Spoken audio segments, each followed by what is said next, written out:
Ah, vraiment, ce PDCI là. Ce PDCI dans sa nouvelle version fait notre fierté. Fait la fierté aujourd'hui de tous les Ivoiriens. Aujourd'hui, le PDCI a renoué avec les manifestations, les mobilisations. C'est que c'en est de trop. Si on voit aujourd'hui un parti comme le PDCI qui est longtemps resté en arrière-plan, qui a été, je veux dire, qui s'est sacrifié parce que le sacrificateur Bédié faisait énormément de concessions pour la paix. Mais aujourd'hui, quand on fait le bilan de toutes ces concessions, on voit que ceux qui sont en face de nous ne veulent pas la paix. C'est-à-dire, on a en face de nous des gens qui veulent s'imposer par la violence et qui veulent imposer leur choix à la collectivité. Alors que la masse populaire, c'est bien sûr le PDCI. C'est ce que les gens ne savent pas. Les gens ont toujours pensé que le PDCI n'avait pas de militants. Le PDCI était ce parti-là, de Pacha, des riches, la bourgeoisie, ces gens-là qui n'ont pas la culture de la manifestation. Mais ils ignorent comment est-ce que la Côte d'Ivoire a obtenu son indépendance. Le président Houphouët-Boigny ne s'est pas assis avec ses camarades de lutte pour qu'on ait cette pseudo-indépendance-là. Même si on critique encore cette indépendance, mais quand même, il a mené le combat de son époque avec les contraintes de son époque pour nous donner cette indépendance-là. Et quand le président Henri Konan Bédié prend le pouvoir, il est dans une quête de paix, de dialogue, de démocratie, de réconciliation. Donc c'est pourquoi on appelait le président Henri Konan Bédié sacrificateur. Mais le mot de sacrificateur a plongé le PDCI dans un silence, dans un ensommeillement profond. Dans un ensommeillement profond parce que le président Henri Konan Bédié n'avait pas cette culture d'appeler les militants du PDCI dans les rues. Il ignorait que pour faire face à ce régime-là, ce régime qui l'a trompé, il ignorait que c'était l'appel. Il fallait raviver cette flamme des militants-là. Et le président Henri Konan Bédié vraiment s'est sacrifié pour le RHDP.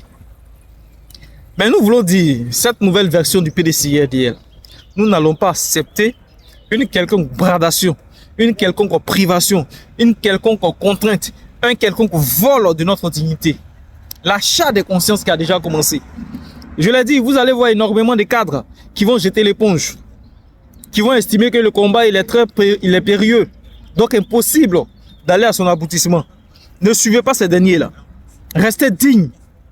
Restez dignes parce que sacrifier votre dignité pour votre petite cellule familiale, c'est cloisonner la vie de millions d'Ivoiriens. 5 années de plus, nous avons déjà vécu 15 années de souffrance avec ce pouvoir-là. Donc, aller vendre sa conscience pour préserver sa petite cellule familiale, c'est emprisonner la vie de près de 30 millions d'habitants. Et c'est ce combat-là que nous menons aujourd'hui. Il ne s'agit pas de la seule personne du président Tidiane Thiam, mais il s'agit du combat de la liberté, la libération de notre pays. Par des gens qui se sont assis et qui ont caporalisé toutes les énergies, qui ont caporalisé toutes les ressources du pays. Ce combat-là, nous allons le mener jusqu'à son aboutissement.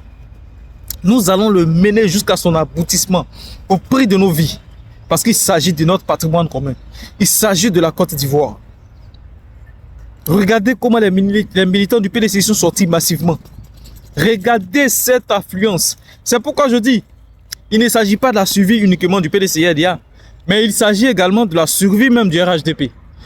Parce qu'aujourd'hui, le RHDP est dans une forme de stratagème pour essayer d'éteindre le PDCI-RDA. Mettre le PDCI-RDA sous tutelle du gouvernement. Oui, sous tutelle du ministère de l'Intérieur, je pense bien. Et donc, c'est un combat qui concerne les deux partis politiques. Parce qu'ils savent que l'essence même du RDL, l'essence du RHDP, c'est bien sûr le PDCI-RDA.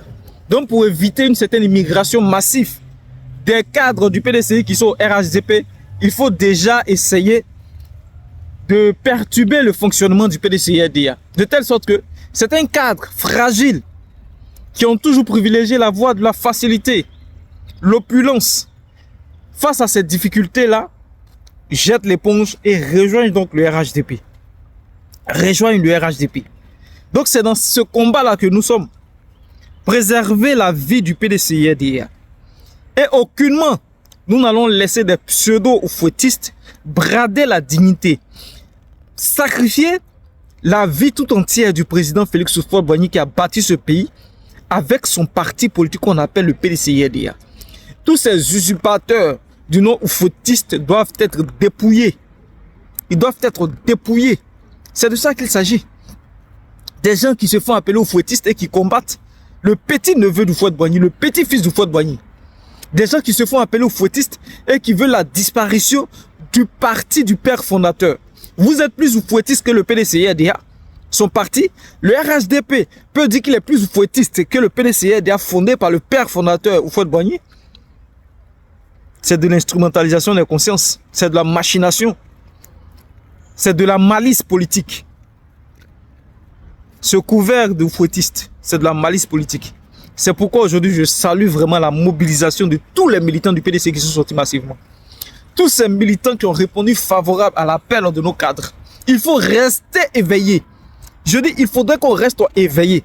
Chacun mène son combat à son humble niveau. Le président Tidjane Thiam, il mène son combat à son humble niveau. Et je peux vous dire, ne soyez aucunement intimidés. Ne vous laissez aucunement intimider.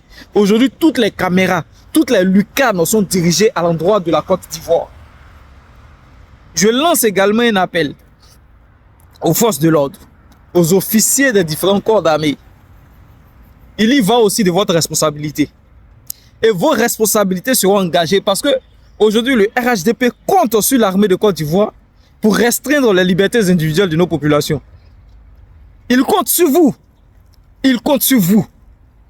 Le directeur général de la police, M. Kouyaté, votre responsabilité sera située dans tout ce qui arrivera en Côte d'Ivoire.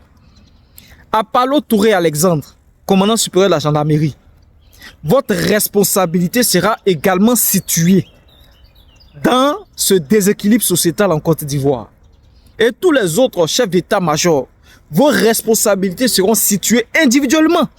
Ne pensez pas que ce pouvoir il est imperméable. Ne pensez pas que ce pouvoir il est imperméable. Au moment opportun, tel que le président Laurent Gbagbo a été déporté à la CPI, vous allez répondre de vos actes de manière individuelle. Je dis bien individuelle et ciblée. Et ça va se passer. On reste toujours éveillé et on poursuit le combat. Fort, Tidjane Thiam.